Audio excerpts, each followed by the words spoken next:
why am I here? Why am I doing this? And who am I? So I am the unit treasurer for PAC 601. I am a newly minted unit commissioner. So I decided to wear that shirt tonight instead of, my normal one over up on the wall. But more importantly, I'm a CPA and have been for over a decade. I happen to be an Alamo Area Council alumni. My name is on one of the tiles that's right outside Sean's office. He can probably stare at my tile from his window. Yeah, my kids love to come up and find it. And in fact, my favorite memory is when my daughter first joined. She's now a tiger, going to be a wolf when we rank up. Is when she came up and said, "Oh, let's go see Daddy's memorial." And it's like, not dead yet. Thanks, sweetheart. But why am I doing this? I decided to go through a wonderful course, in the fall called Wood Badge. If you haven't gone through it, highly recommend it. If you have been through it, then you kind of know the basic premise for what we do as leaders is we're trying to make scouting better. And I kind of kept hearing some stories, and I was like, okay, how can I lend my particular expertise to make scouting slightly better?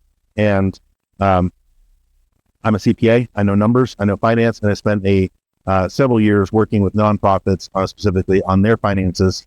And I kept hearing stories about some of the unit treasurers needing a little bit more help, needing some guidance, and asking questions that sometimes not even the IRS knows the answer to. So again, the purpose for tonight and why we're here, again, support the unit treasurers and trying, again, to have, how we manage our financial resources for the units. Largely speaking, we'll cover a lot of different topics. We're not going to hit too much on tax side because, there's a few things we have to touch on, but ultimately we don't usually do a lot with IRS regulations. There's just a couple things that they have guidance on. And then very briefly, we'll touch on kind of nonprofit financials, again, very briefly, because for the most part, we don't really have to do too much on that, but we do slightly intersect it. So if your charter orgs come back and ask you a weird question and you're just kind of sitting there wondering, why are they asking me this? Hopefully I can tell you why they're asking, even if I don't know the exact question that they've asked you in the past. Hopefully it helps shed a little bit light on that. Kind of as we go through the evening, again, we'll talk about the importance of the treasurers, some best financial practices and ideas, kind of, again, some of those nonprofit accounting principles, tax rules and compliance that apply. Again, some of them don't really pertain to us. And then some resources and tool suggestions as we go. Yeah, we'll talk a little bit more kind of like about Venmo and maybe some best practices with regards to some of that. And again, Square is a little bit different because we use Square as our unit, but it's not necessarily tied to me as an individual. It's tied to our unit. So I can touch on that a little bit from how we set ours up. All right. Well, first and foremost, again, if you're a treasurer, you remember you're not one of the key three. Real quick, does anybody not know who the key three are? Okay, so charter org rep, your cub master, scout master, and then of course your committee chair, your key three. So the treasurer, we're not really part of that key three. We're not, technically required as a role, believe it or not. However, we are still very important. So what do we actually do if we're not part of the key three? Well, realistically, we support all of the key three in the governance of the unit. We're helping the committee chair keep track of the budget. We're helping the charter org keep track of the money that's flowing through, because we'll talk about EINs and that stuff later. But the charter org is ultimately responsible for us financially as a unit, not council. It's the charter org. That's why we have them.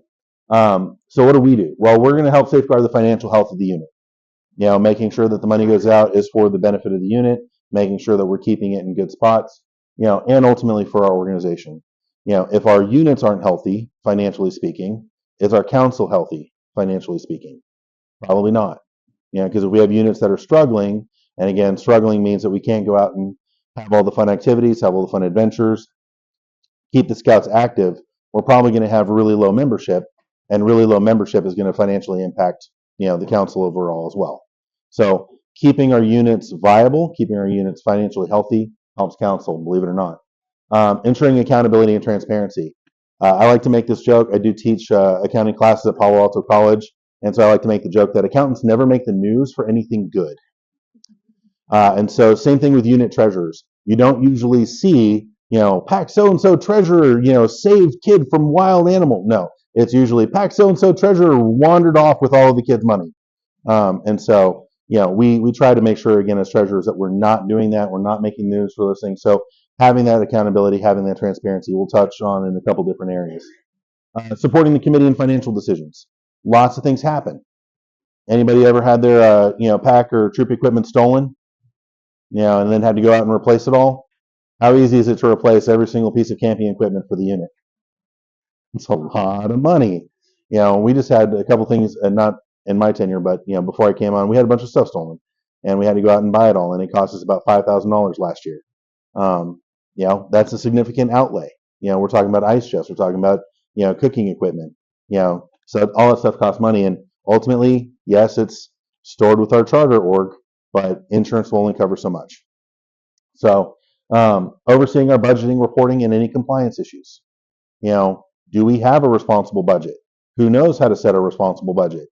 It's a wonderful exercise if you have never gone through it and just kind of setting it up. So ultimately, what we're kind of seeing as far as our role goes, we're more than just a bookkeeper. We're the financial steward. Hey, how's it going, bud? No, you're good. Of the organization. Again, we're helping people make informed decisions, protecting the financial integrity, and ultimately, when you have a strong treasurer, we can help prevent fraud, help people who give money to the PAC, help our parents who are giving money to our units, feel more comfortable and confident, and again, ensuring that every dollar that we receive supports the mission. You guys remember the mission of Scouting America? Yeah, the youth and I can't remember all the exact words, but basically, help young people make ethical choices over there you go. So if that's the mission, then every dollar that we receive should go towards that mission. Yes? Perfect. So ultimately, that's what we're trying to do. We're that vital bridge between operations and governance. So again, why does it matter? Again, we don't make the news for anything good. We usually make the news for bad things. And if such and such unit has had a bad treasurer or a series of bad treasurers, do parents want to ultimately put money in? No. What happens if the committee then says, well, we need to go ahead and increase our unit dues because, everything's getting more expensive? Yeah, no, I think I'm going to go to this unit because they're cheaper. And, they didn't have bad treasurers. So again, ultimately, we all operate under our charter organization. That can affect the tax status. So we'll talk about that a little bit later again when we talk about EINs. Just because we technically are a nonprofit, or even Scouting America is a nonprofit, Alamo Area Council is a nonprofit, that does not make our scouting units individually a nonprofit. It depends on who we're chartered through and how we operate, and ultimately what kind of decisions we make. Sustainable mission delivery. Again, we talked about the mission. Can we keep that mission viable? Are we funding that mission through our actions? Preventing financial mismanagement or fraud. Again, we never make the news for anything good. I cannot stress that enough. I've been doing accounting long enough, and actually I see a familiar face in the room who's seen me doing it long enough. We never make the news for anything good. So, try not to make the news, please. Okay. Some best financial practices, so let's kind of hit on those for real quick. Right off the top, I'm going to tell you guys accurate budgeting. Anybody know how frequently your committees meet? Once a month. Can your committees meet more frequently? Absolutely. But monthly is kind of our best advice that we can give for that. How many times should you look at your budget? Monthly. Yeah, things change, right?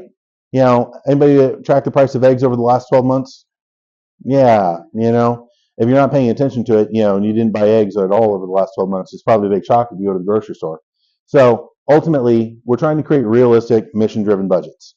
When I'm looking at a budget, and I'm chair of my finance committee, I look at budgets for my clients, and ultimately for my PAC, I look at the budget as well.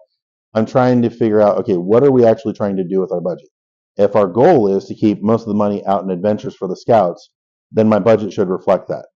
It shouldn't be really heavy on training for the adults unless I need to have well-trained adults and I'm losing a bunch. Because I might need 1 year, I just realized as the committee chair, most of our adults are getting ready to age out with the arrow of lights. Guess what?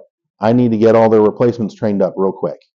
So I'm going to need to send them all through Blue. I'm going to need to send them all through, IOLS if, I really want them to be better prepared. Blue, by the way, That's the only one that's really required for the Cub level. IOLS is a recommendation. Actually, you're in my blue class. But making sure that they have the proper training they need. Now, those of us who have been through trainings know it can cost a lot of money. So what can I do as the unit? Well, we can, as the unit, cover the cost of training for our adults. Sometimes, in order to get the volunteers, that's what we have to do. Can we do it? Is it in our budget? I don't know.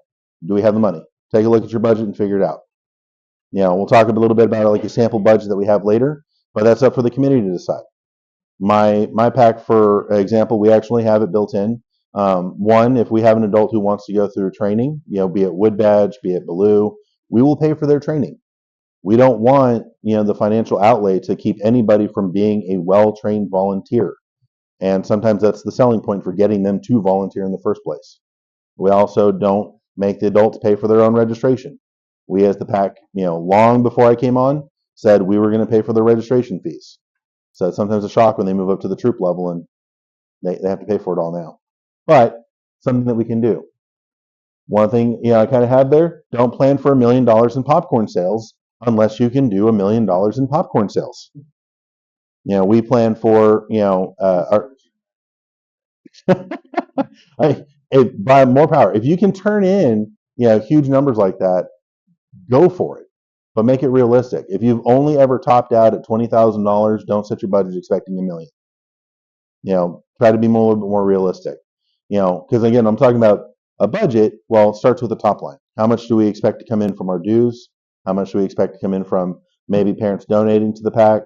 And also our popcorn sales is going to be the big thing.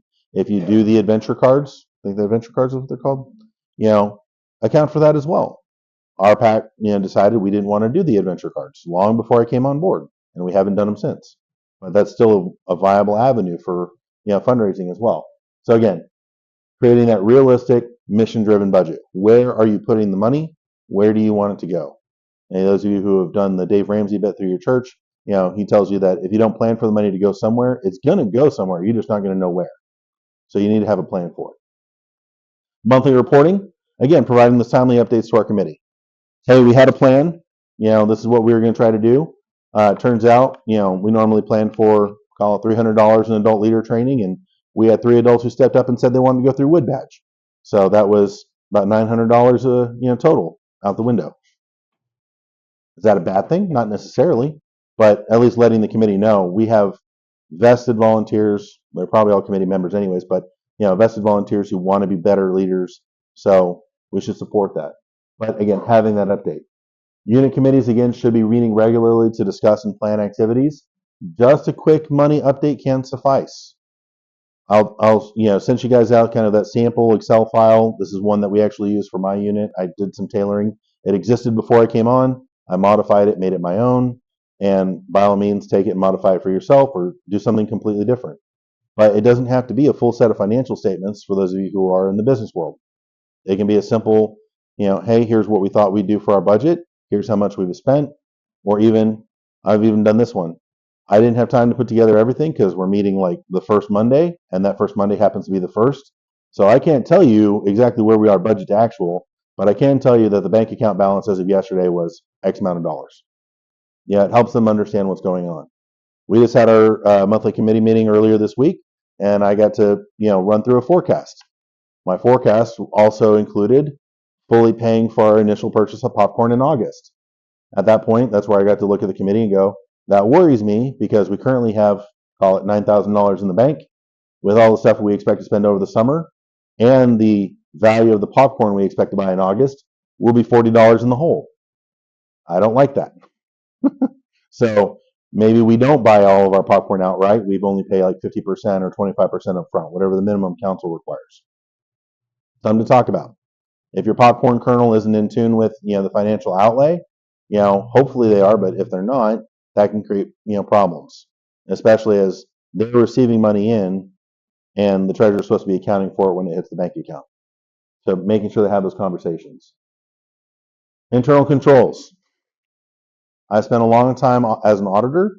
I worked as an internal auditor for a bit, and now I get to help small businesses and companies evaluate their own internal operations.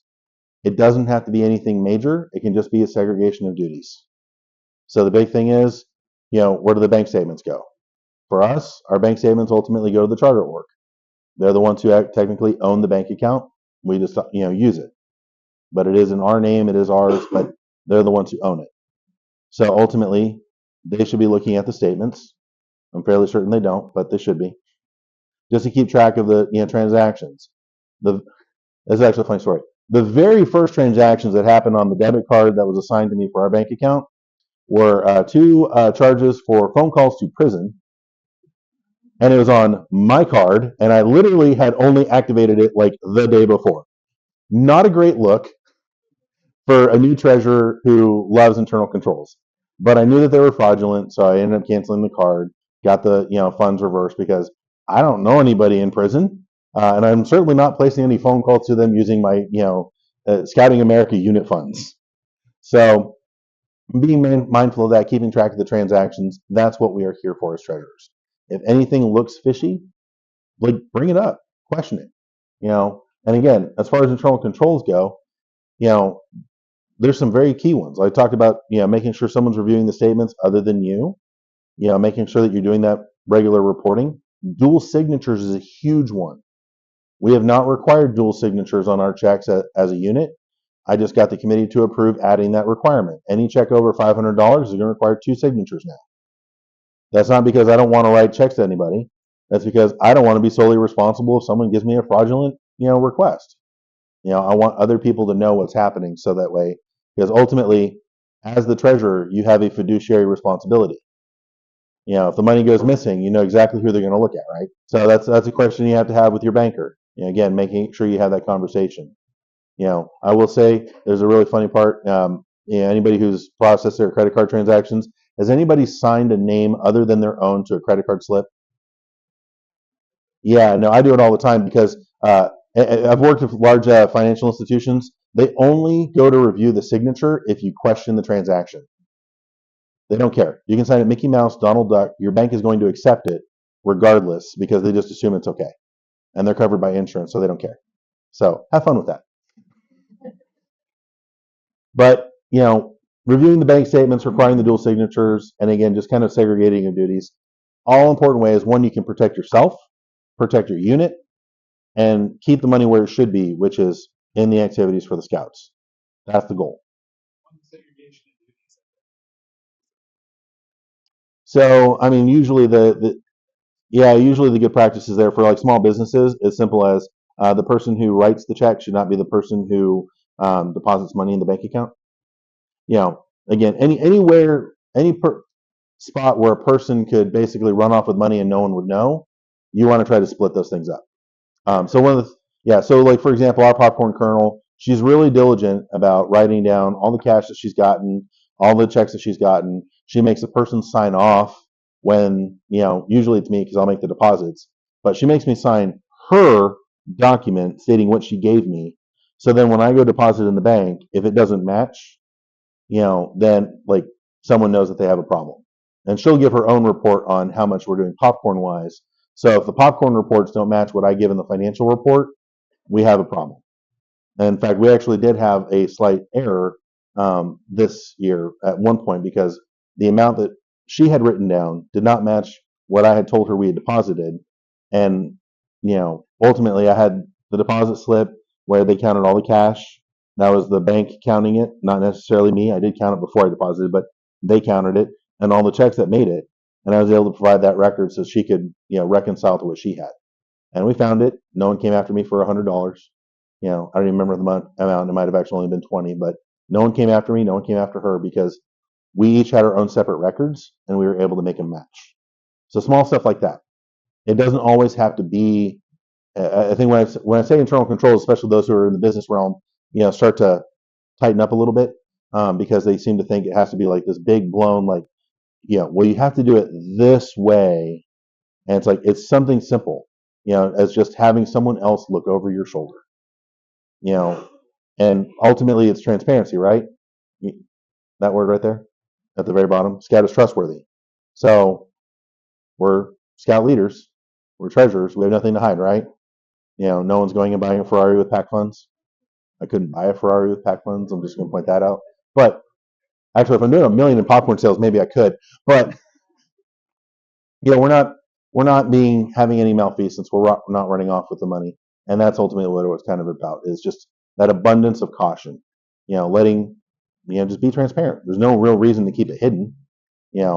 But just making sure people know, people are aware.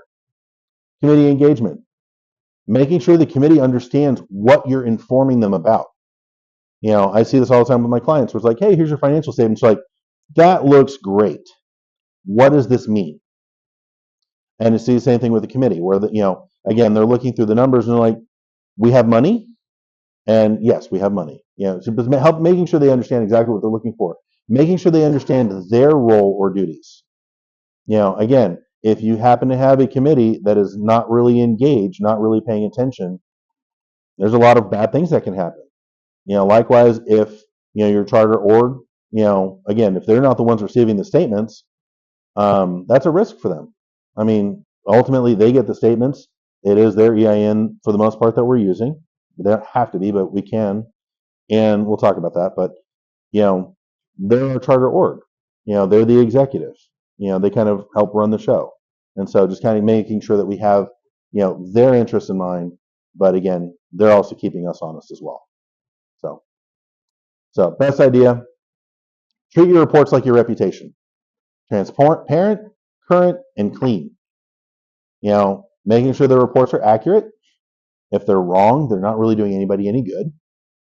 If you just threw numbers on a page because you thought it made you look good, and no one else bothered to check them, great, but that's not really doing anybody any good. And just ultimately, if something's wrong, they're going to come after you. Sorry, you are the treasurers. That's what they're going to do. So again, trustworthy and thrifty. Key points to the Scout Law. 1, trustworthy is the very top one. I like to tell my kids, it doesn't matter what other parts of the Scout Law you're following if you don't follow the first one. Because I don't care if you're nice to me if I can't trust you. Because then I don't know why you're being nice to me. I can't trust that you're actually being nice to me. Likewise, thrifty, if you're not being trustworthy, I can't really trust that you're being thrifty. I might just, think you're somehow not giving me my fair share. So 2 points that are very key to us being treasurers. So one of the things I want to kind of touch on, we're talking a little bit about best financial practices. We'll talk about some financial management ideas. A question someone had, early came up talking about Venmo. And I'll talk on a couple other things later. 2 terms I want you guys to remember. 1, UBIT, that's unrelated business income. And the T stands for tax, but we'll ignore the T for now. But unrelated business income. And then we'll talk about 501c3s as it relates to EINs a little bit later. But talking about using Venmo again for Scout unit transactions.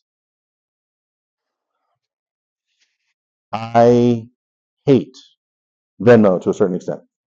It is almost the bane of my existence because, as someone pointed out, when we're talking about Venmo, we're talking about Cash App, they don't have a lot of viability for nonprofits because that's not what they're built for. So, full disclosure, our unit does use Venmo. However, the unit does not use Venmo. Individuals use it. And what I mean by that is you have a parent who walks up, they're needing to pay their dues. Not just in the past it would have been national and council, but maybe these days it's just the unit dues because they did their payment through the online system for national and council. Is it okay for them to, okay, I don't have my checkbook, I don't have cash. Sean, can I transfer you the $42 and can you write a check out of your checkbook for me for dues? Yes. That's perfectly viable. The unit did not use Venmo. I gave Sean $42 and he wrote a check for his dues and my dues. That's how we've used it. I will not create a unit Venmo. I won't. 1, it opens up, not to say we can't do it, but it does open up some other issues that are problems. And so I'll talk through a couple of those things real quick. Best alternative we use compared to Venmo is we use Zelle. And one of the reasons why I like Zelle is it functions more like an automatic wire transfer right into the bank account. It doesn't hit Sean's account, doesn't hit my account, doesn't hit Venmo's account. It goes straight from that person's account to the unit account. No middleman, no fees, no extra charges. When the transaction hits the bank account, it tells me so and so sent you $20, and it even has notes as to why. So they can give me their information. Oh, I sent this because I'm paying for food for this upcoming campout. Or, oh, I sent you this because, this is my dues. Or, oh, you accidentally over reimbursed me because I forgot to take off my personal food off the HEB receipt for the pack food. Oh, that would have been helpful to know beforehand. So if you're going to use Venmo or Cash App or even Square, it does need to be a business account. Again, not a personal account. You need to create a business profile. If we use personal Venmo accounts for troop funds, one of the problems this creates is both legal and transparency issues. How do I know the money made it into the, troop account? It could just be sitting in Venmo. Believe it or not, I have some businesses. These are professional business clients that like to use Venmo. And you know what usually ends up sitting in their Venmo account? Money that was used for personal purchases, not business purchases. There's a thing that we call in the business world, it's called the corporate shield. The more you intermingle personal and business funds, the more the IRS or anybody who's suing you can come after everything that's attached to it. So when we're talking about nonprofit status, if you interuse your personal Venmo account with a nonprofit account, it's possible that they could invalidate the nonprofit status. Now, that doesn't matter much for the Scout unit, who's not technically a 501c3 on their own, but that could matter to the charter organization. Could matter to Scouting America, even though they're slightly separate. So just keep in mind, you want to keep that Venmo profile.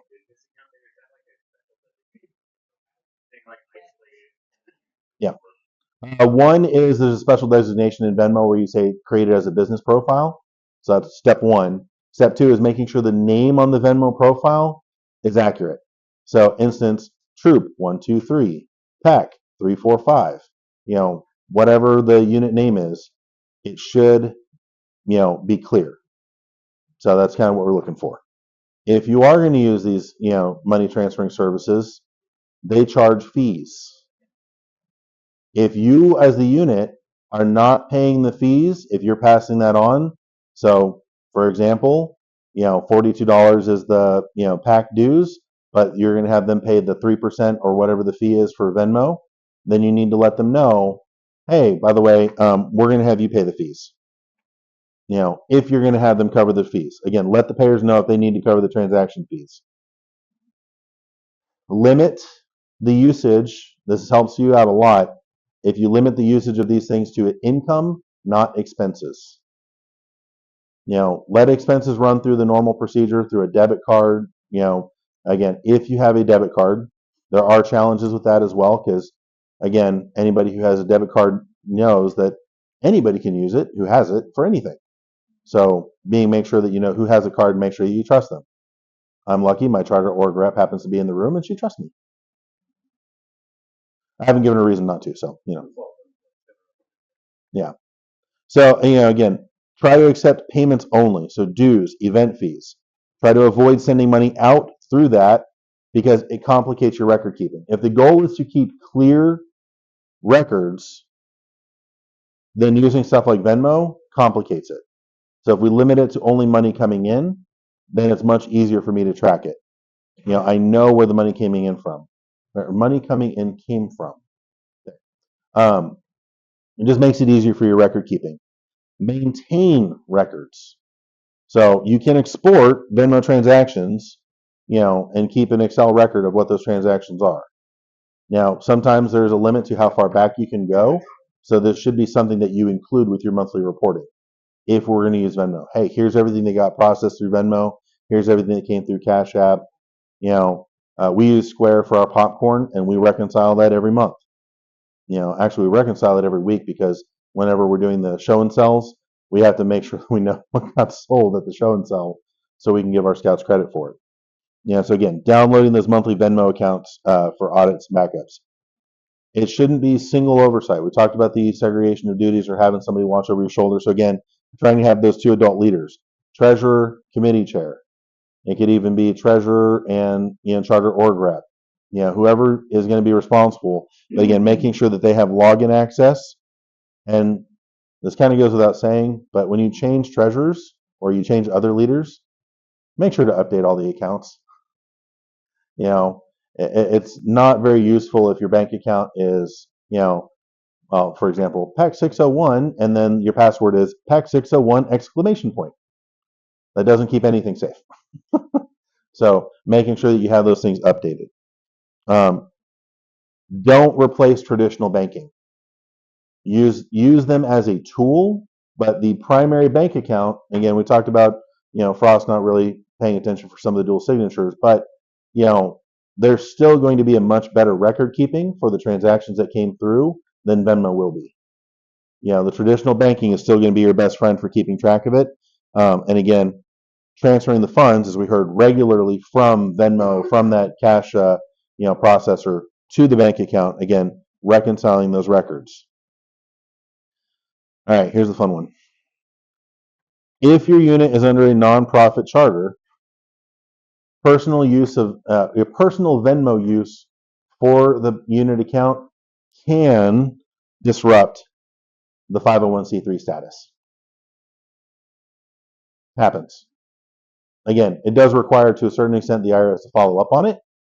And, I don't know how often they're following up on it these days, but I work in an office with a bunch of tax accountants, and I can tell you that, answering their phone calls is never fun. And, especially when our charter orgs are up for, their annual renewal and having to file their annual paperwork. If they have to, the more questions they have to answer for the IRS, the twitchier your charter org rep is going to be. Nobody likes the IRS. Nobody really wants to talk to the IRS. So just try to not complicate it. Key thing is, whether or not we believe it, our scout units are a business entity. Our charter orgs are a business entity. Scouting America is a business entity. And so making sure to treat it that way. So commingling our personal funds with the business funds is always going to endanger that and cause problems. So one of the things I kind of wanted to really touch on too, when we talked about the potential risks, IRS scrutiny, I think I've hit on quite a bit. It can trigger an IRS audit, not fun. Without proper oversight, funds can be misused or misplaced. Again, right now, this kind of came up earlier, and we'll talk about it a little bit later. Venmo does fall under some scrutiny with regards to 1099 reporting. Again, so technically, when some of these apps have more than $600 moving through an account, it'll trigger an automatic report. So, just for example, if you happen to be the membership chair and you bring in more than $600 through your personal Venmo account for membership dues, even if you transfer those funds over to the unit, just know it may trigger a 1099. They're going to send you personally a statement saying that you received more than $600 in, non-employment income, and now you personally have to pay taxes on that. Personally, as a treasurer, I don't want to pay taxes on money that isn't actually mine. Likewise, we're chartered by a 501c3. We should be paying taxes on anything at all. So why am I going to pay taxes on money that shouldn't be taxed to begin with? So that's why, again, keeping that personal out of it. Also keeping in mind that if we do open up a business profile and we receive more than $600, that can still trigger that 1099. We'll talk about that a little bit more in detail when we talk about the tax side, and again, how some of that comes into, play. But, just know that isn't a problem in and of itself. The problem is if you personally get the 1099. That's a bigger problem. So security tips, again, if we're using these things, multi-factor authentication, same thing that you'd use for your own personal account. Just remember, if you don't want it out there for you personally, it should not be out there for the unit. Regularly take account for who has access. If you haven't, if you had a change in treasurer and you haven't gone to the bank to change out who has access to the account, go do so. Make that appointment right now with your charter org rep and go get it changed out. If you don't know who has access to your bank account, we probably have a bigger problem. Go find out, because it should be, key people.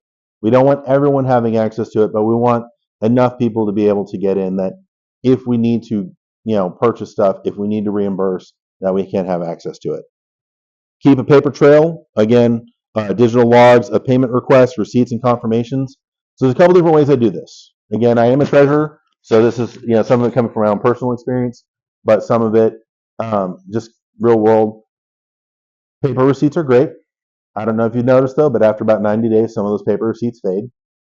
So you can keep the paper receipts, but if it happens to fade, it's probably better to have a digital copy.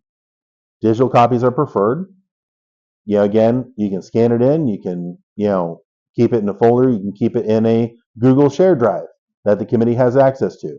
Again, transparency, keeping things above board.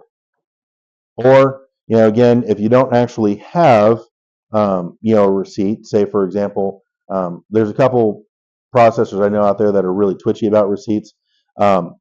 You can, use other methods. So what I'll say is email acknowledgement of the order works. Again, it's not really a receipt per se. If someone purchases it on their personal, credit card, I'm willing to accept personal credit card statements with them highlighting which charge it is and a note as to why. Again, the idea is it's proof. And usually it's proof that's tied to a committee decision. Hey, we're doing a rocket launch. Let's go buy 300 rockets for the youth. We don't have 300 youth, but yes, we store them and they're still good for a couple years. Like, okay, let's go buy these rockets. But then I see the credit card receipt come through for the rocket purchase. Okay, we're good. Keeping track of these things through committee decisions, through the committee meetings. Again, the whole goal is we're thrifty, we're trustworthy, but as Ronald Reagan said, trust but verify. So, key role. All right, I'm going to move on to financial management ideas. Again, hopefully I'm touching on some of the, I know some folks sent in questions beforehand. I will have a Q&A session at the end, so if something pops up, by all means, you can raise your hand, I will answer, or you can keep it up for the end and I'll try to get to it. But just in the off chance I hit it before then, just kind of, you can hold it to yourself too. All right, so financial management ideas. Again, we're talking about being good stewards of our resources. So again, from cash management perspective, trying to keep a small amount of cash on hand. I found out last year the hard way that certain bank accounts, if you don't have above a certain dollar amount, they will charge you a fee for having said account. I was not aware of that beforehand, and so now I have a new red line for I don't want my cash balance to go below this amount. I don't want to be charged a fee and have to request them to reverse it. So, again, I work with the church as the chair of the finance committee. We have a 6-month reserve where if everyone stopped giving money to the church, our guaranteed reserve is 6 months. We're probably good for probably close to 10 months, but again, 10 months to keep the doors open while apparently nobody's giving money. Not likely, but could happen. So 3 to 6 months, same stuff as you personally. They always advise that you personally have about 3 to 6 months of your operating expenses, whatever your household expenses are saved up. Same thing for your troop, your troop or your pack. Keep a small cash reserve. You don't have to be $10,000. It doesn't have to be $5,000, but what's reasonable? Enough time for you to go buy popcorn. Like I said, if we paid for all of our popcorn up front, we're going to be $40 in the hole. That bugs me. So we won't pay for all of our popcorn up front this year. We'll pay for it, just not up front. Forecasting the cash flow regularly. Again, I have an example here to see my template that I sent y'all. Again, we know realistically what our expenses are coming up. If you know that your budget for each camp out is $200, then build that in. If you know that you plan to go buy a new, I can't remember what one of the new cooking devices are, but you can go buy a new cooking stove and it's going to be a couple $1,000s. Build it into your cash forecast. That's one of the slides that we have on the template I sent you is forecasting those expenditures against our current cash balance. It's one thing to know that I have $10,000 in the account. It's another thing to know that in 3 months, if all of the expenditures we have planned happen, we're going to be down to $2,000 cash. Very different perspective. It changes my viewpoint. It changes how I make decisions. Reviewing and reconciling those bank accounts monthly. Again, as the treasurer, we should be keeping track of those things. How do I make sure that our committee chair, who also has a card to the account, isn't off wildly spending? I monitor the transactions. He sends me the receipts for everything he does do, and I monitor the transactions. I can go, hey, actually, real world scenario, someone accidentally had their debit card, and this is not recent, so it's not my current committee chair, but someone accidentally had it linked to their Crumble Cookies account. and which is viable because they used to buy cookies to the teachers at the school we meet at to, bribe them and keep them happy with us. Turns out these cookies were not purchased for the teachers. These were personal cookies. And I just happened to ask the question. I was like, hey, when did we send cookies to the school? What? Oh, we didn't send cookies to the school? Oh, no. Here's $24. That was my bad. I mean, again, $24, but it's the principle. So again, how are we doing that? Strategic spending. Again, allocating our funds by program or area, camping, activities, gear. If all the gear is looking like it was purchased back, just after World War II, you might need some new gear. How do we plan for that? It's one thing to say, hey, we're going to go buy new gear. It's another thing to go to the parents and say, hey, we're going to replace all of our camping gear. So if all of y'all could give us like $200 each, that would be great.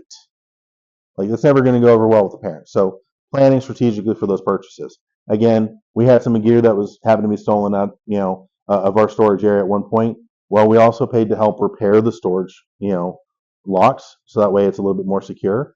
Our charter org is looking to make them slightly stronger now. Even we're going to pitch in.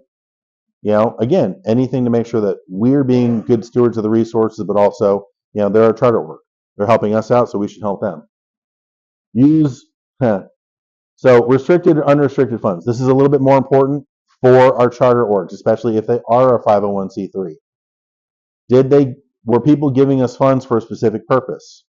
By the way, when we're sitting out at a popcorn table and someone says, well, I don't want any popcorn, but here's $5.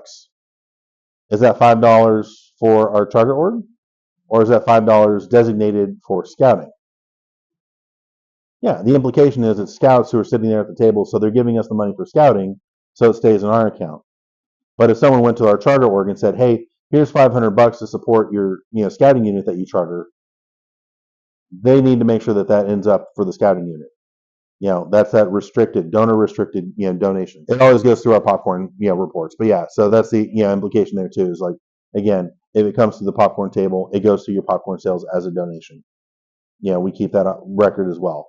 But again, how are those funds being designated? When they made the donation, what do they imply? So, okay. Monitor the actuals versus the budget regularly. Again, this is where the monthly reporting helps.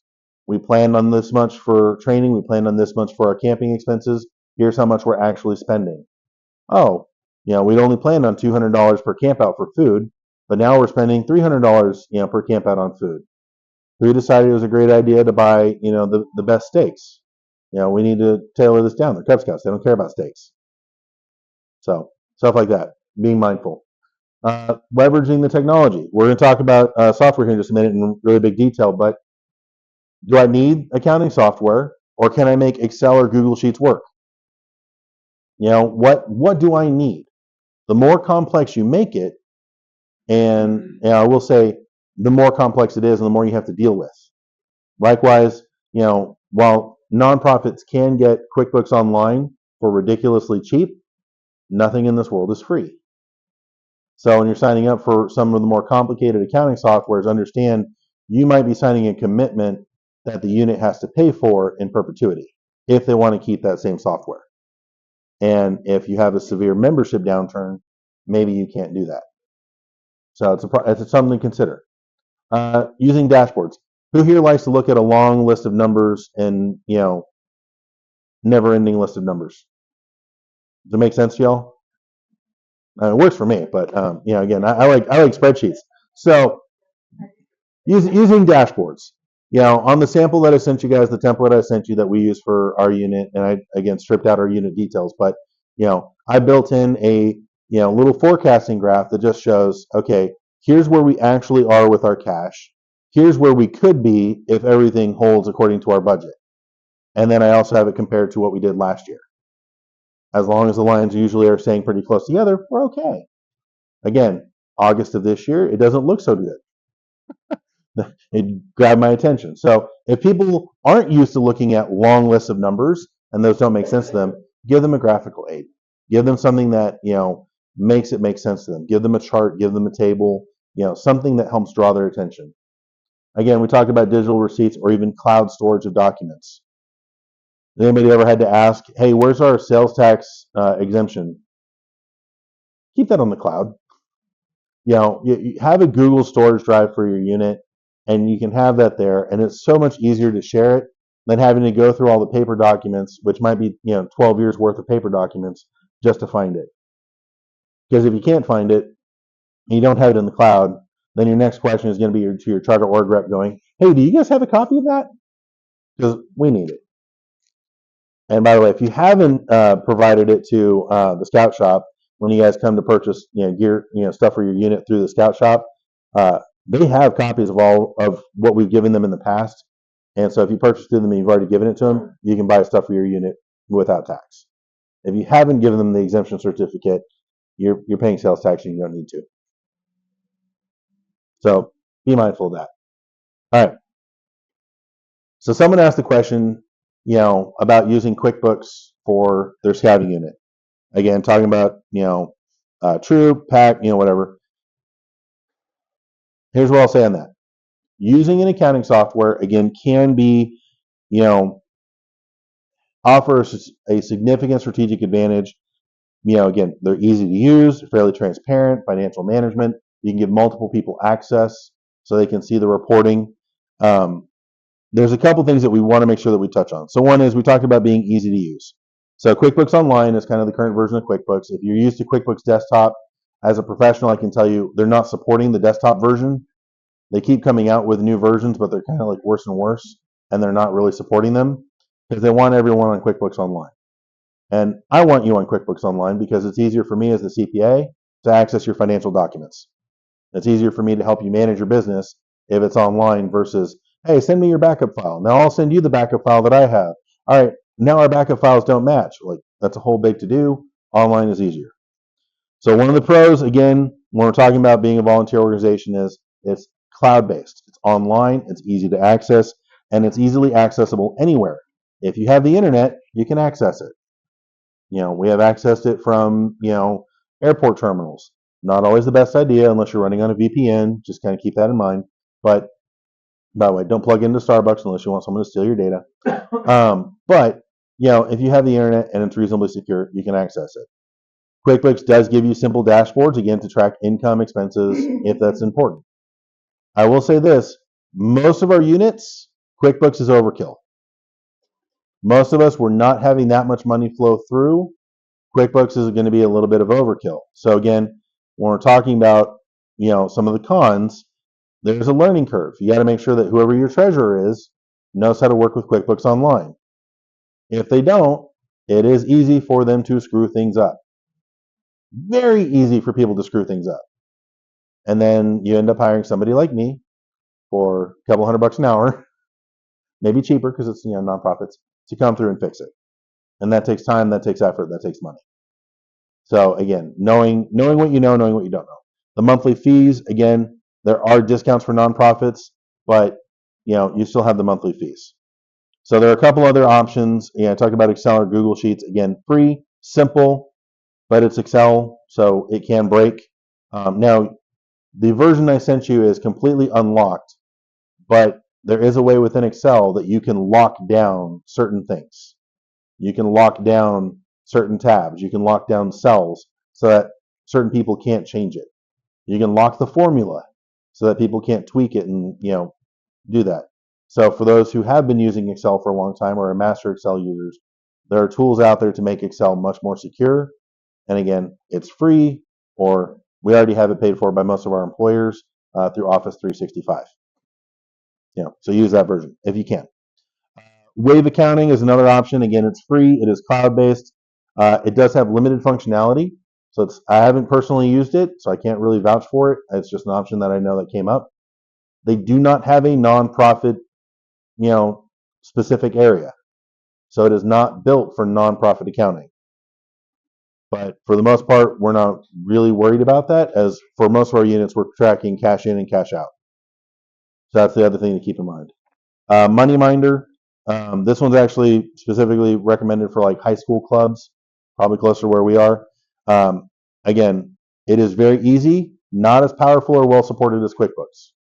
So QuickBooks is still kind of top of the list, but it costs money to use. And again, for the most part, overkill, but whatever makes sense for y'all. Here's the key point. Don't plan for the treasurer today. Plan for the treasurer 2 treasurers from now. Can this treasurer train the next treasurer? And then can that treasurer train the next treasurer? Because if we can't train each one, subsequent down the line, it doesn't matter what you use, it's going to break. And so we have to ultimately be able to take that training and carry it down the line. So whatever you're doing, as far as software goes, as far as tech tools, make sure that, again, 3 treasurers down the row, it's still viable. Otherwise, we're going to have a problem. Okay. If you're going to use QuickBooks, some best practice and ideas to use there. Again, there's something inside QuickBooks called class tracking, so you can separate your expenses by area. Again, camping trips, fundraisers, popcorn sales. Even as a troop, every patrol could be its own class within QuickBooks. So that way, if you want to know, okay, why does it seem like this patrol is always way over budget on food, but this patrol is never over budget on food? You can actually go see in the comparison and see what's happening with their funding. Turns out the patrol that's way over budget on food is perfectly fine because they want chicken fried steak, so they pay the extra so they can get chicken fried steak. By the way, true story. One of the guys in my patrol growing up, wanted to be a gourmet chef. He went and became an EMT instead, but either way, we got good food while he was growing up. But you can track those things and really keep track of them. Again, making sure that our chart of accounts is set up. I use this for my clients all the time in the real world. What is important to you? Dues, popcorn sales, camp fees, donations, expenses, camping supplies, event fees, awards, scout registration. Whatever you have on your income statement, and we'll talk about nonprofit accounting, what that is, but it should match what you're seeing in your budget. So where do you really expect to receive all of your money from? Where do you expect to spend all of your money? Using the bank feeds. So don't rely, as trustworthy as all of y'all look, and as really great with technology as everybody looks, don't rely on the human to enter the transactions. Use the automatic bank feeds. The bank's going to process the transaction anyways, so if you're using QuickBooks, you can link the bank account and it'll pull in the transactions automatically. That way I don't have to trust that, Sean didn't accidentally fat finger an expense when he entered the receipt. He looks trustworthy, but, these fingers, that 10 key, they get tired. A 6 looks like a 9, it's all weird. Making sure that we're reconciling monthly. Again, within QuickBooks, you can reconcile to the bank account, to the bank balance, and it'll actually keep track of when you reconciled, what were errors that were noticed, and of course, who did the reconciliation. So it helps keep track of that. Well, audit trail, that's the next recommendation. So again, assigning user roles with different permissions so the treasurer can edit. Maybe the scoutmaster or cubmaster can only view. Maybe the charter org rep can only view too, but she can get in and access the reports as well. So just kind of make sure that the roles match what they're looking for. Again, the idea of segregation of duties. Try to have that person looking over your shoulder. So generating the reports for the committee meetings, we talked about that before. Using tags. So a couple of just kind of quick little things that we've already talked about. So wave accounting was one. It's on my other page. Oh, MoneyMinder was the other one. Yeah, MoneyMinder is also free. Again, the con on that is it's not really well supported, but it does have a nonprofit focus. Yeah. There's another one I use for my clients that's not on the list. It doesn't have a nonprofit focus, and it also costs money. But it's kind of like if QuickBooks was a computer science major who decided that he was going to program an accounting software. So it looks great, it looks wonderful. Accounting wise, maybe not always like the best accounting, but it does a decent job. The other one I know is Xero, and it's like the accountant decided to go into computer programming. The accounting is phenomenal. The accounting is wonderful. The accounting is perfect, but it definitely looks like an accountant came up with the program. It's not very pretty. It doesn't look great, but it's incredibly useful. So again, just kind of depends on what you're looking for. I haven't seen that one, but I will say this. So one of the benefits of like a cloud-based accounting software is if you are using Square, if you are using not so much Venmo, but Cash App sometimes, if you're using an external processor for things, you can link those automatically as well. So it brings those transactions in too, if you're going to go that route. But remember, if you're going to go using like an accounting software, not required. I wouldn't even necessarily recommend it unless you really have that much money flowing through your unit. You know, I'll be honest with you. Our unit, we're operating them like, call it a $20,000 budget. I don't need to pay for an accounting software to manage that. You know, even up to $100,000, I probably don't need to worry about it too much. You know, because again, it all depends on what I'm using it for. And paying for QuickBooks Online just to, you know, make my life a little bit easier, I can put in the elbow grease and make it look just fine without. So, but I'm an old grumpy Eagle Scout, so you know, take that for what it's worth. You know, again, bottom line, I will say this: when you're setting it up, if you have the option, you want to make sure that you choose a nonprofit organization for your setup that'll automatically default to the certain tax treatment for a nonprofit, which most of us will match. We want the fiscal year, if you're going to set it up, generally to match, you know, either the calendar year or match the school year. Because I know especially for Cub Scout packs, June and July, we don't do much. August, we do. And it also coincides, you know, if you set it to match the calendar year or the school calendar, remember our scouts, you know, especially for the pack level, age up June 1st. So we're going to rank them up to the next level on June 1st. And that kind of makes sense to keep track of things from a June to May timeframe. I'll be honest, our budget is calendar year, only because that's how people did it before, and I have no intention of breaking the wheel just to reinvent it. It doesn't do any challenge for us. It's just I prepare a new budget when we're halfway through the school year.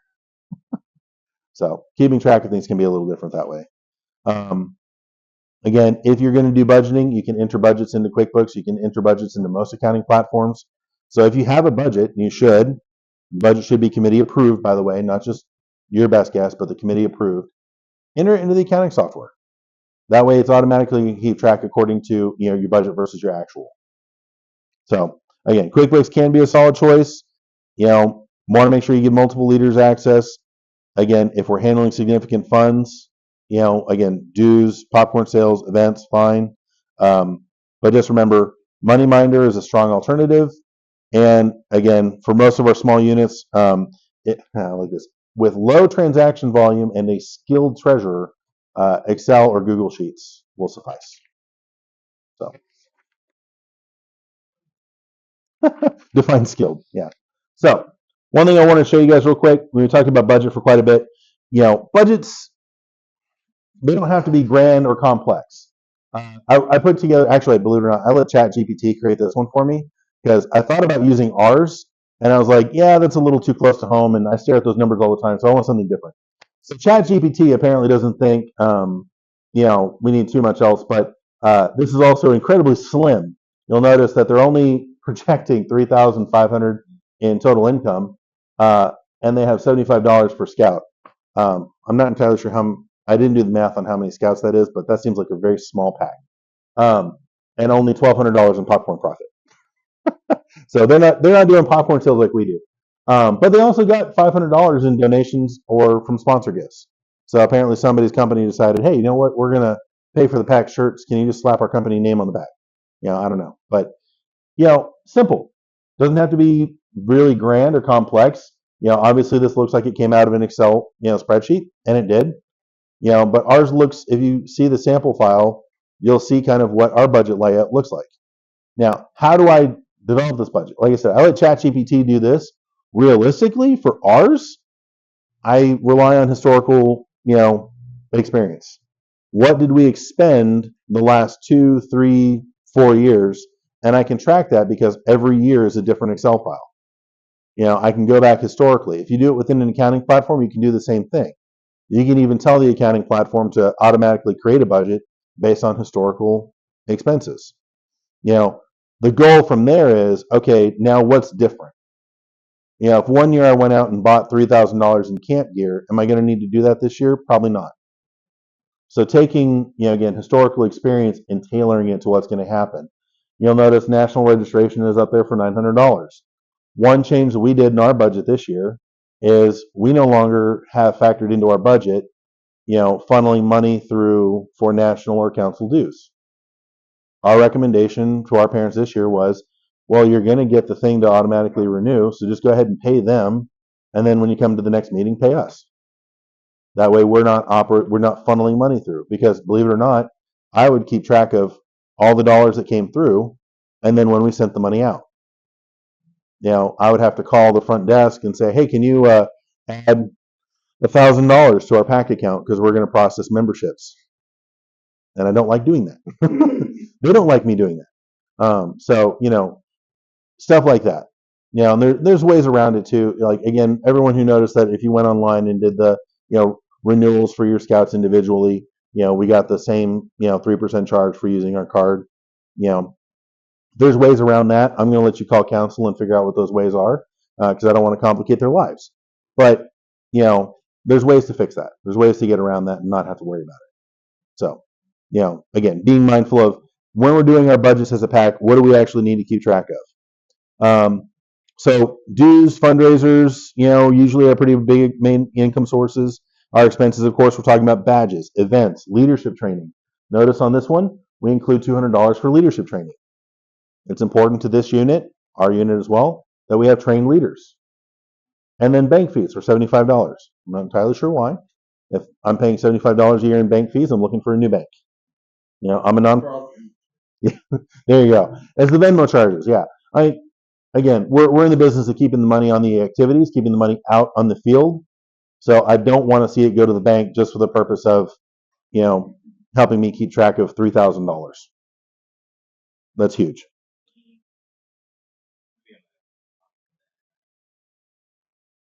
Yeah, no, we're good. Well, so this is actually we had an interesting question that came up too. And so in regards to looking at the budget, again, we're talking about, again, major sources of income. Someone asked the question of, can we have interest-bearing accounts? Can a unit have an interest-bearing account?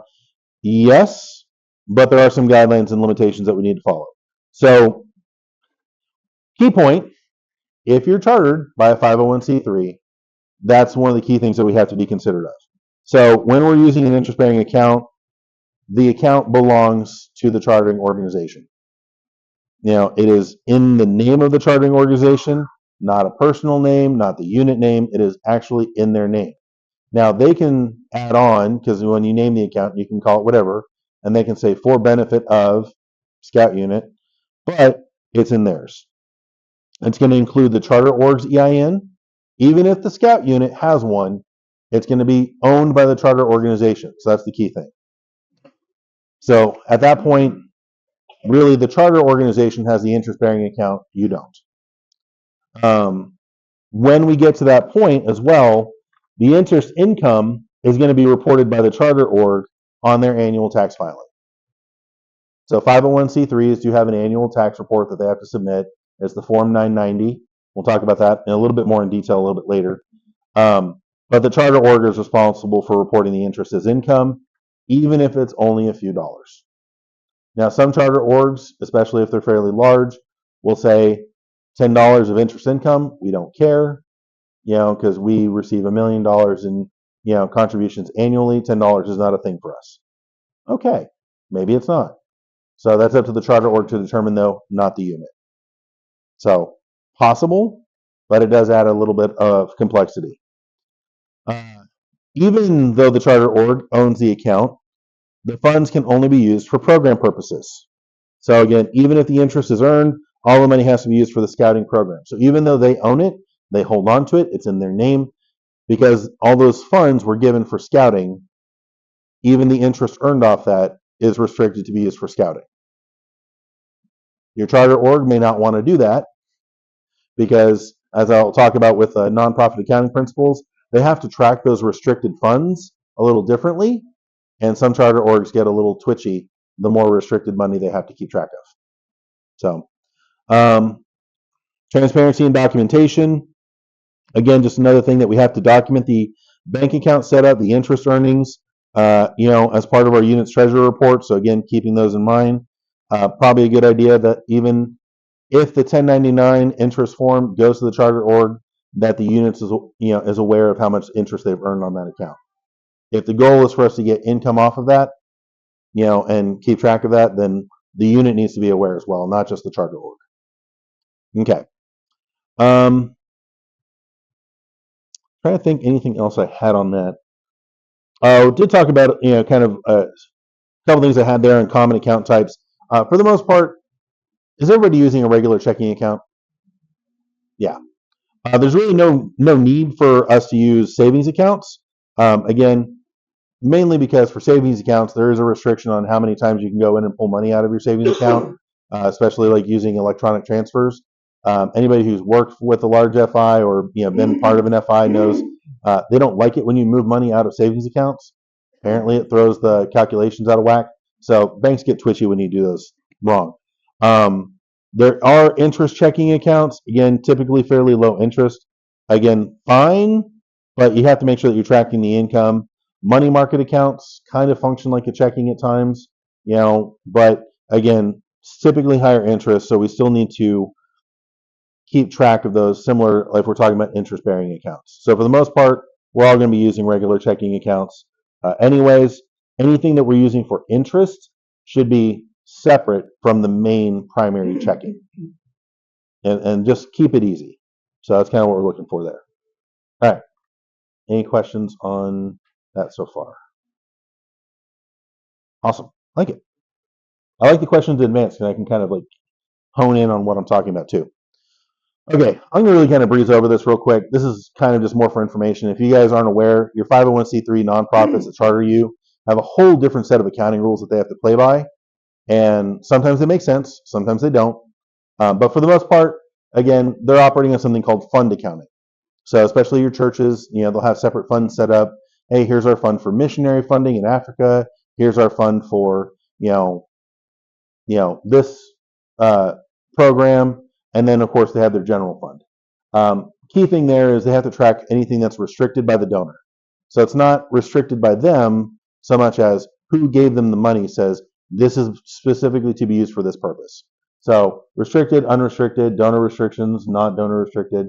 Again, they're following generally accepted accounting principles, GAAP, and the core reports that they're usually having, we don't worry about so much as the scout units, but balance sheet, income statement, and of course the statement of cash flows. Balance sheet, they call the statement of financial position. Income statements called the statement of activities. He has to prepare those all the time for council meetings. But we as the units don't usually worry about that. It's just the headache that they have to worry about. So again, I kind of want to just kind of throw that out there real quick because it matters, but not as much as maybe it should be. Okay. All right. Big thing, tax rules, tax compliance. So I'll kind of get through this. So here's what we got. Federal requirements. Scouting America and our charter orgs, again, have to file their annual Form 990. Again, depending on what size of the unit, not unit, but size of the organization will depend on which form they use. But this is part of their maintaining their tax exempt status. If they don't file, they can lose it. If they file, but maybe they're not doing things the way they said they were going to do it, they can lose their tax exempt status. And that can be hugely important because, again, technically speaking, if they're not tax exempt as the scout unit, neither are we. And so that opens up a whole nother bag of cats. Again, Scouting America policy and also for 501c3s, have to avoid the political lobbying activities. It is okay, and you can read the Scouting America policy on it, for us to, go do a flag ceremony for certain activities. It is not okay for us, to stand there in our scout uniforms and wear political hats of any campaign.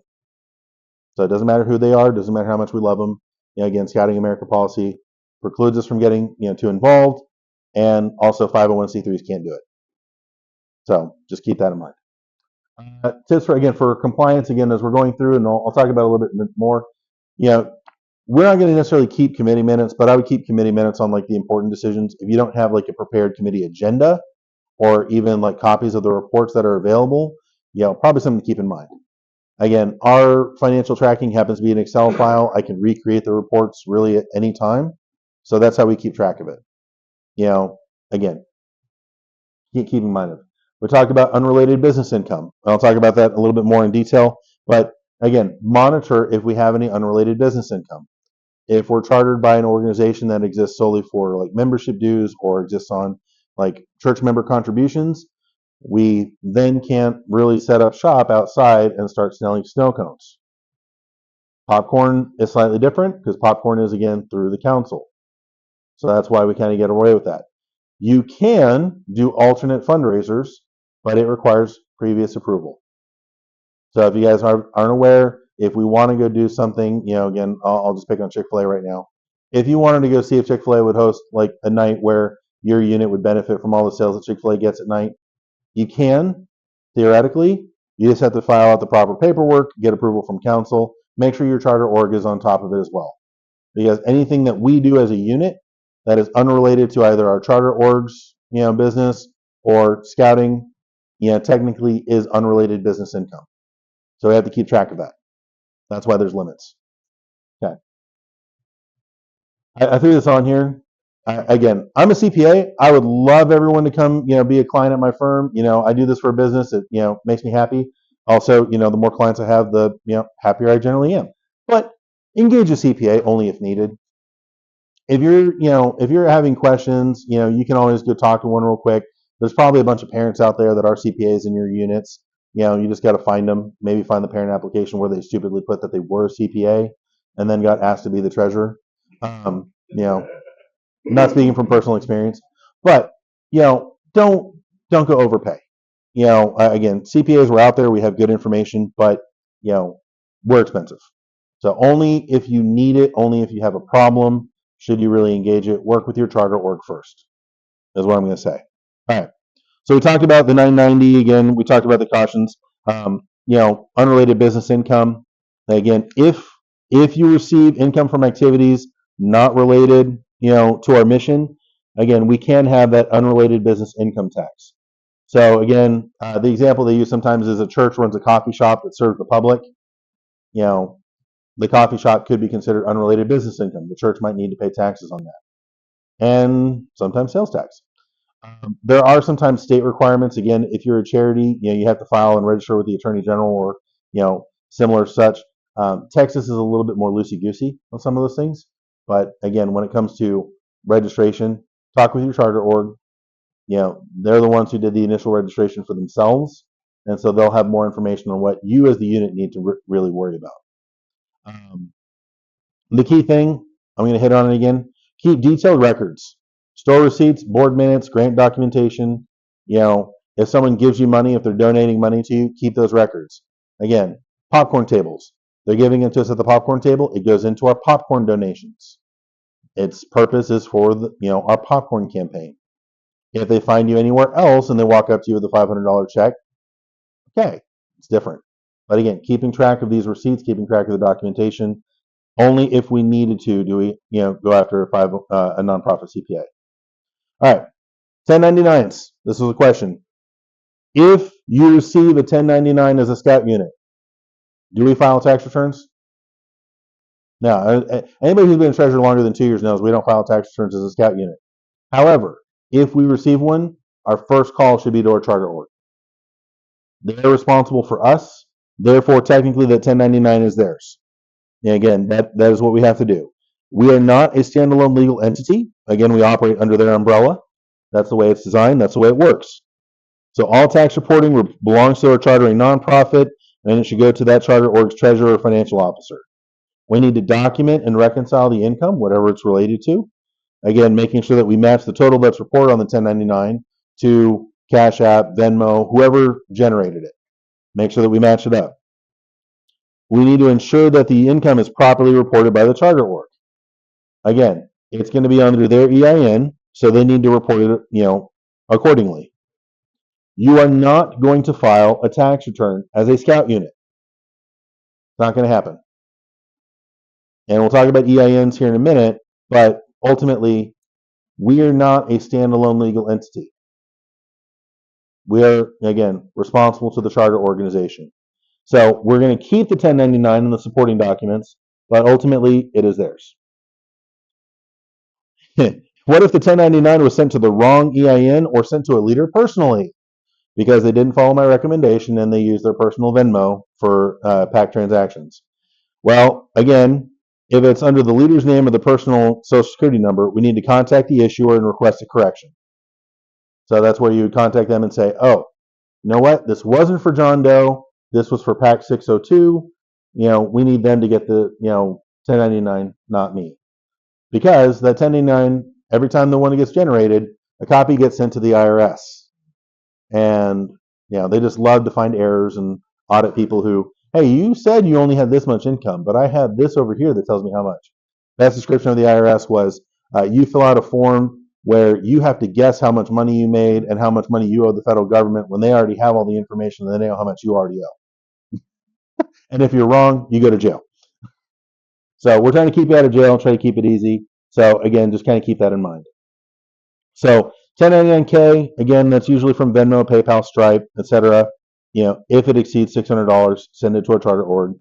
If it's a 1099 NEC, typically that's like for contractors or contract labor. Hopefully you don't see that, because I don't know why you would be farming out your scout unit as contract labor for somebody, but maybe. Sean needs some work done at his house, I guess. 1099 miscellaneous, rent or miscellaneous income, again, pretty rare. But if you happen to own something that you're renting out, I don't know why you would have it, but again, forward everything to the charter org. So kind of key things here. I talked about resources and tools. Again, I have the sample file out there, the sample Excel sheet that we use. Simple, straightforward, to the point, but it has everything I could think of, currently that we need. So first question, do I need an accounting software? I covered that a little bit earlier. Hopefully you guys understand. In most cases, no. If you're going to process a lot of transactions, or again, maybe you're not really feeling comfortable with Excel, then it might be worth it for you. But remember, it comes with that monthly fee. And even as a nonprofit, you can go through a company called TechSoup to get certain things, either free or cheap for nonprofits. Work with your charter org on that one. But it still costs money. I think the nonprofit cost for QuickBooks through TechSoup is $8 a month. So it's still $96 a year that you're not using on activities, you're not using on programs, you're using just to pay for software. So kind of thing on that. Where can I learn more? Again, if you're really curious about nonprofit accounting and you really want to dig more into the deep side of it, the National Council of Nonprofits has a lot of free trainings that are available. Again, helps you be more, I guess, used to what you're going to hear from your charter orgs, used to what you might have questions on. IRS Charities and Nonprofits page. If you love reading the Internal Revenue Code, and I know many accountants who don't even like reading it, more kudos to you, but it's there. And then nonprofitready.org. Again, sticking with nonprofits, limited resources, their trainings are for free. So, make use of the free trainings that you have available. And if you really want to go down that rabbit hole. Budget template, the monthly report sample. Again, my monthly report is tied to my budget. I print out my graph. I print out the cash flow forecast. And then I actually print out my, monthly little reconciliation where it tracks all my expenses for each month and then reconciles my, bank balance at the bottom. So the first 3 tabs, typically in my Excel file that I sent you, are what I print out. Pretty simple, pretty easy. Keeps me on my toes. So that being said, we are to the Q&A section. I am going to touch on a couple topics before I really open it up. So kind of keep your questions at the ready. Some stuff I didn't talk about yet. Individual scout accounts. That's a huge one. So here's the guidance that I have for that. One is, remember, it's not a tit for tat kind of thing on individual scout accounts. We're not paying the scouts for them selling popcorn. That's a no-no. Technically, that's income. So here's what we got for individual scout accounts. And as again, IRS rules and BSA policy. So what are individual scout accounts? If you've never heard the term before, again, it's a way to track how much a scout or a family has earned through fundraising or paid in dues. So we're keeping track of what they've done, essentially, financially. It's often used to offset the cost of activities. Anybody seen the cost of summer camp these days? Yeah, it's expensive. It can be. So we can use these scout accounts to help set the cost for most of our units. I will say my unit specifically, we don't use individual scout accounts, but we also don't charge our families to go camping. It's just baked into our budget. We're going to cover the food. We're going to cover the cost of getting there, or at least getting into the place. You just cover gas, feed your kids on Friday night before you set up camp. That's it. But we don't want to mess with individual scout accounts. That decision was made long before I became treasurer. And as long as I'm treasurer, that has not changed. And I will make the recommendation that it don't change because I don't want to mess with the hassle. It's not worth it. Cub Scouts are so fluid and flexible, so not worth messing with it. Troops, maybe a little bit more so. And again, if you're going to use individual scout accounts, here's my first recommendation. Set a policy. Have a written policy. Here's how we're going to treat individual scout accounts. Because what you don't want, his scout leaves, we keep the money. Her scout leaves, we transfer the money. That's inconsistent, and it causes a problem if he then wants to go, what happened to my scout's $500? You want to set a policy. One, protect yourself. Two, make sure we've all been in a room, we're all adults, right? We've all been in a room where some adults are slightly more difficult to deal with. And sometimes those adults volunteer for the jobs that no one else wants. Treasure. And what we don't want is we don't want someone stepping into a role and abusing the authority of that role to either reward or punish the people that they like or dislike.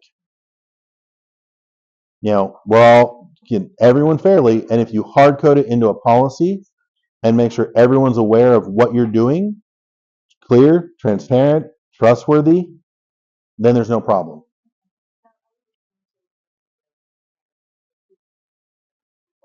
It's always the unit's money. Yeah, let me hit on a few more things there. Okay, so we can use the individual scout accounts to track contributions towards future scouting-related expenses only. Again, we can allow families to apply credits to approved activities, camp fees, or dues.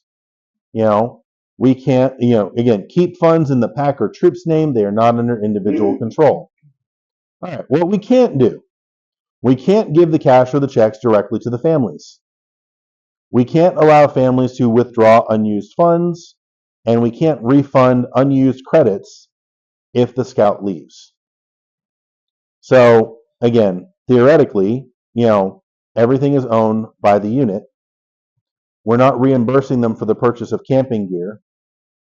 We can go buy camping gear and give that to them, but we can't refund them or reimburse them for the purchase of gear. Theoretically, yes. And what I'm going to say on that is, if you're going to use it for gear, again, the goal is everyone in the unit we all wear the same uniform.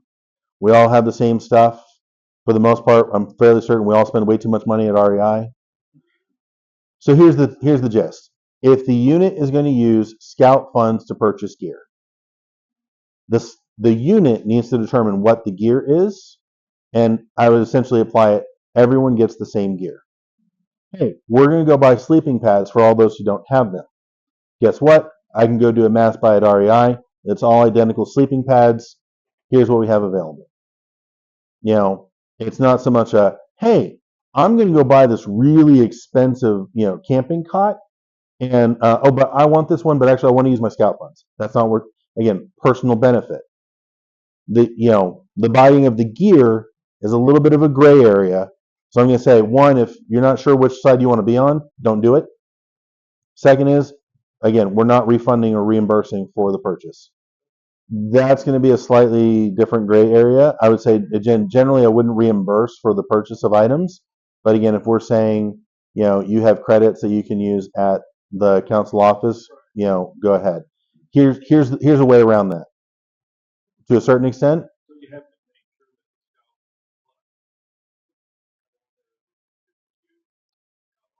Treat it like a gift certificate. Yes. I mean, again, be very clear. If you're going to do that, make it clear in your policy. Make it clear everyone understands the policy. And if you're going to do that, what I would say is, preload your unit account with council. And, one, work with the folks in the scout shop.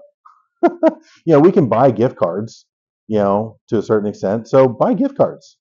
That's not, that, again, a gray area, but we're not supposed to reimburse directly. It's not directly for personal benefit. Again, what I would say is, when in doubt, don't do it, because all it can do is cause problems. We talked about the scout leaving. If a scout leaves, any balance in the account stays with the unit. Optionally, the unit can transfer funds to another scout or to the general fund.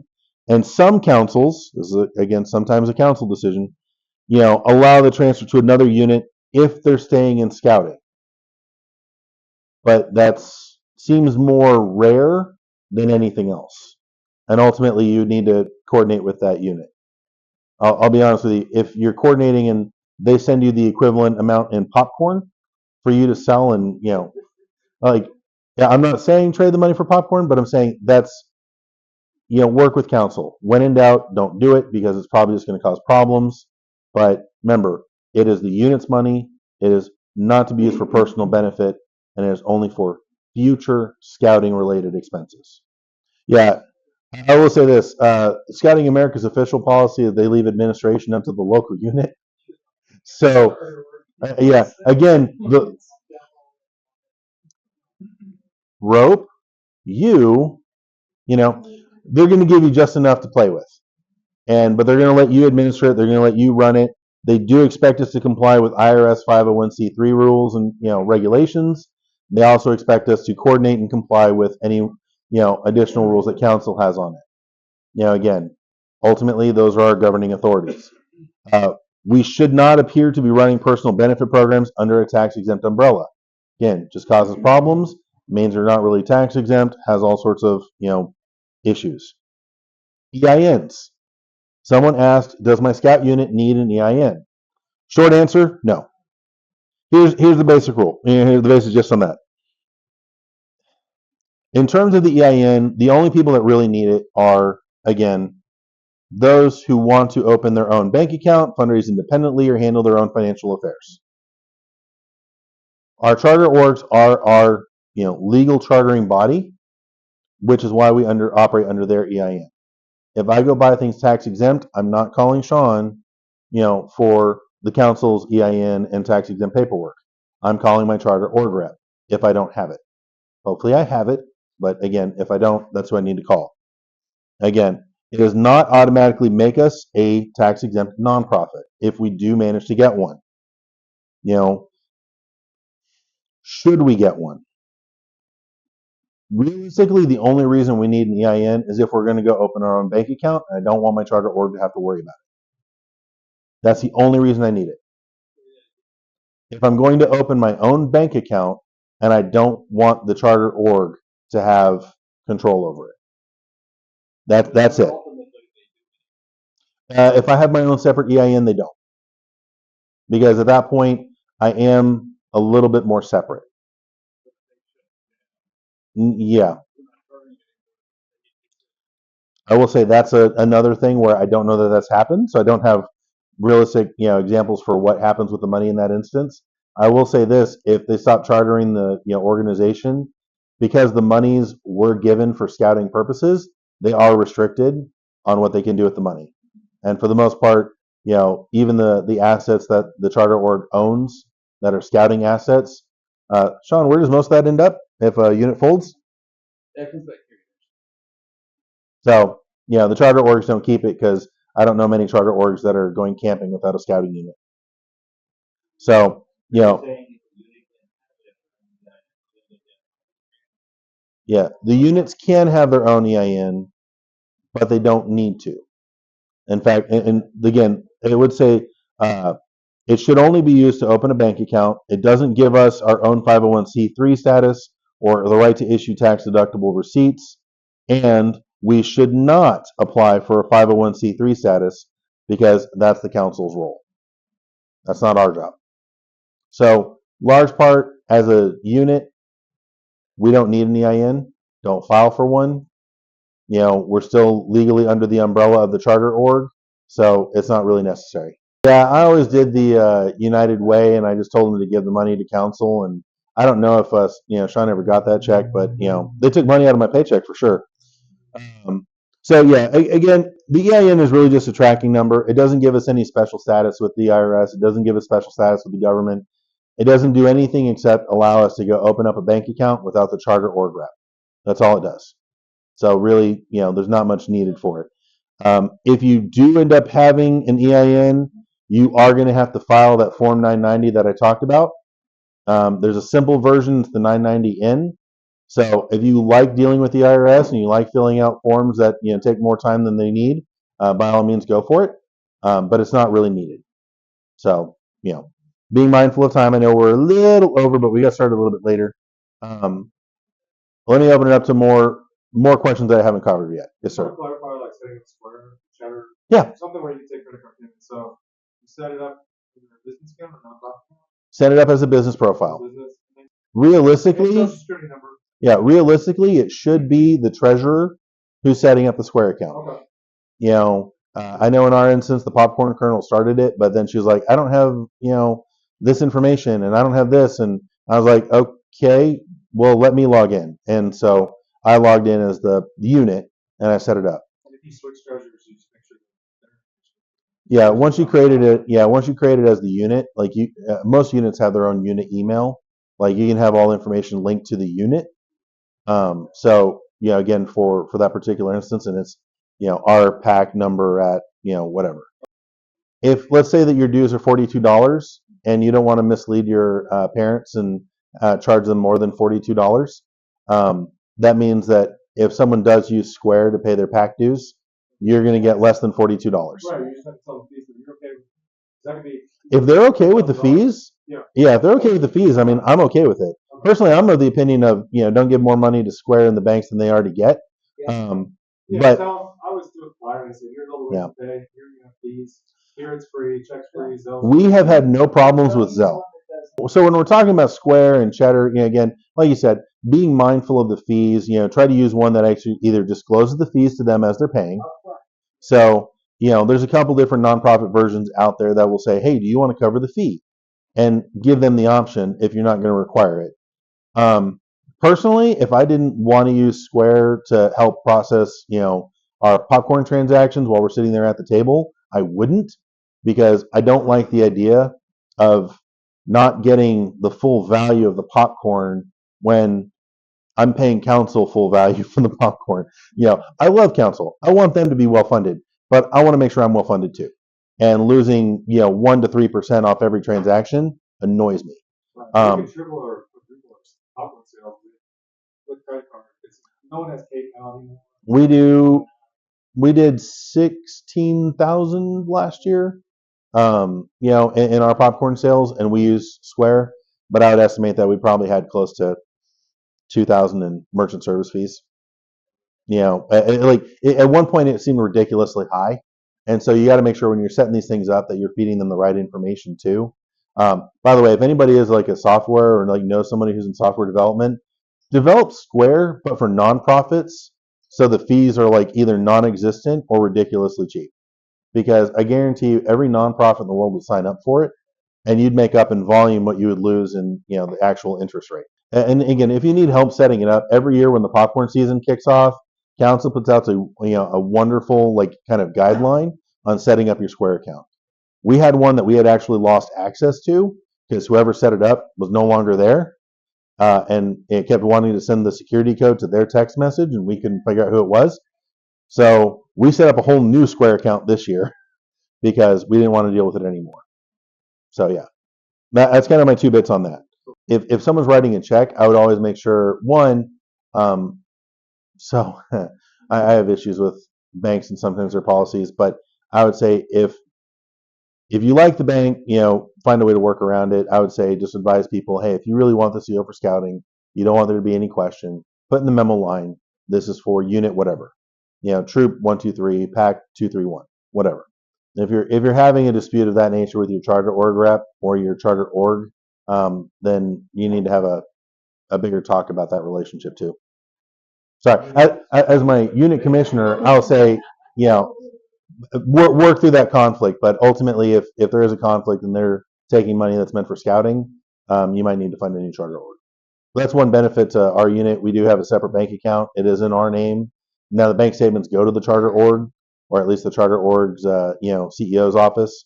I think that's the easy way. Like that, honestly, that's the better way for it.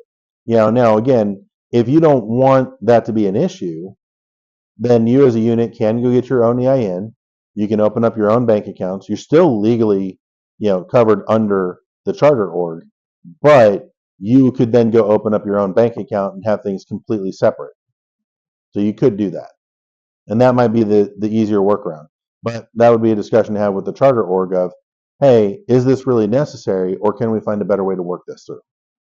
So, what works best for you? Yeah, remember, even if you get your own EIN, we don't issue tax receipts. That has to come from the charter org. If they're a 501c3 or other certified like nonprofit group, because there's other 501 designations. So just kind of keep that in mind. We can't issue those receipts. I mean, if you realistically, I'd say, I mean, for most of our units, we're probably lucky if we can keep them 3 or 4 years. I made the lovely decision of trying to reach out to the pack that I was a Cub Scout in 20 plus years ago. Would you believe they don't have my advancement records from when I was starting in 2nd grade? Yeah, I know. They just lost it. And council only started keeping it because I made Eagle Scout and they had to enter everything from Arrow Light up. No, I would say 7 years for bank records, because largely speaking, when we're talking about audit, documentation, that's what the IRS is going to go back to. And more to the point, even for businesses, anything more than 7 years is really overkill. But if you can digitize them in some way, because I mean, now we have cloud storage, like, anything of that nature, make it easy for yourself. That is the goal. So actually, I mentioned this up front, and I'll be real clear with you guys. This was one of the things that I really, wanted to do as part of my Wood Badge ticket. So again, if you haven't been through Wood Badge, go. And if you're anything other than an owl, keep quiet. Owls poo. But more partial to my owl buddies. But these days, it's worthwhile. And one of the things I kind of kept hearing when I was talking with a bunch of folks was, oh, we had a change in treasurer and things seem to go to pot, or oh, our treasurer seems really lost, or oh, I feel really bad because our treasurer just got thrown into this role and all of our records were really trashed beforehand. And I was like, okay, this is something that I can do. And largely, I think I was more surprised when I took on the role that National didn't have their own version of the training. And so I thought, okay, I'm a CPA, I'm an Eagle Scout, I've been in Alamo Area Council my entire scouting career. Like, what can I do? And this is something easily that I could do. So that's why cameras in the back. I provided, my slide deck and, all of my materials already, through the email to council. So having those available and building up those resources and that toolkit, because it's not just the next treasurer, but the 2 treasurers after you that we have to kind of think of. And a lot of times one person leaves if we don't have a good succession plan, as I'm sure we've all been in units where either the Cub Master or committee chair left and we didn't have a good plan for what to do when they left. Treasurer is almost, the other one that we kind of forget about. So no, that's the goal. Well, there are going to be 2 key people that I'm going to point to. One is going to be your committee chair, and the second is going to be your charter org rep. So the charter org ultimately approves all the volunteers who do work within your unit. And so if you're having a problem with the treasurer, your committee chair, whose job it is to find volunteers for the unit, should be working with the charter org to remove such individuals. Charter org, committee chair, and SAPD are my next calls. So I want to make sure you guys have my information up front. I got a couple more questions I'll take real quick as we wrap up. I know we're already well over time. Again, they are in the slide deck, but if you need to reach me for whatever reason, my personal and my office email are there. I do apologize. Sometimes I'm not as responsive as I want to be, but by all means, you have it. You can reach out to me. And of course, if you ever need the CFO for whatever reason, his email is widely available on our website. So you can find him even if you didn't have it in my slides.